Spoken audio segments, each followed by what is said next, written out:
আমাদের দেশের তরুণদের অপার সম্ভাবনা রয়েছে। এই তরুণদের মানসিক এবং শারীরিক স্বাস্থ্য একটা বড় চিন্তার বিষয় হচ্ছে সরকারের।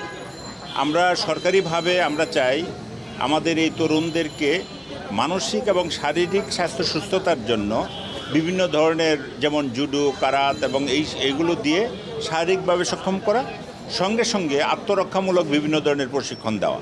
এই ক্ষেত্রে আমরা সরকার থেকে চিন্তাভাবনা করা হচ্ছে যে আমাদের যুবকদের জন্য সেলফ ডিফেন্স, আত্মরক্ষার জন্য একটি প্রশিক্ষণ কর্মসূচি গ্রহণ করার জন্য সেটার কার্যক্রম চলছে।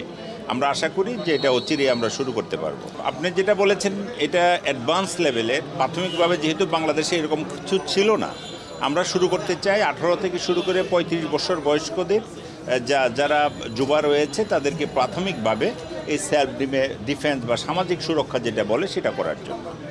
পর্যায়ক্রমে সেটা পরবর্তী পর্যায়ে হয়তো কারিকুলামে অ্যাড করার বিষয়টা অন্তর্ভুক্ত হতে পারে, সেটা চিন্তায় আছে। এটা বাধ্যতামূলক না কারোর জন্য, এটা বাধ্যতামূলক না। আমরা চাচ্ছি যারা আগ্রহী প্রাথমিকভাবে তারা এটার অন্তর্ভুক্ত হবে। আগের বাজেট দিয়েই হবে, বাজেট বাড়েনি, বাজেট আগেরটাই হবে।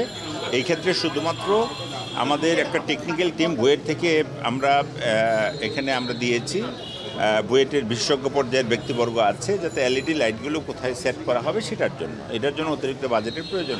কিন্তু আমরা যতটুকু জানতে পারলাম যে বুয়েটের বিশেষজ্ঞরা বর্তমানে যে ফ্ল্যাট লাইটের কথা বলা হয়েছে সেখানে 4টা জায়গায় জোনটা সমস্যা আছে, সেই জায়গায় কি বিকল্প কোনো চিন্তা, মানে গ্যালারির চারপাশে দেয়া, সেটা কি আসলে? রাইট, সেটা তারা বিশেষজ্ঞ পর্যায়ের একটা মতামত দিবে।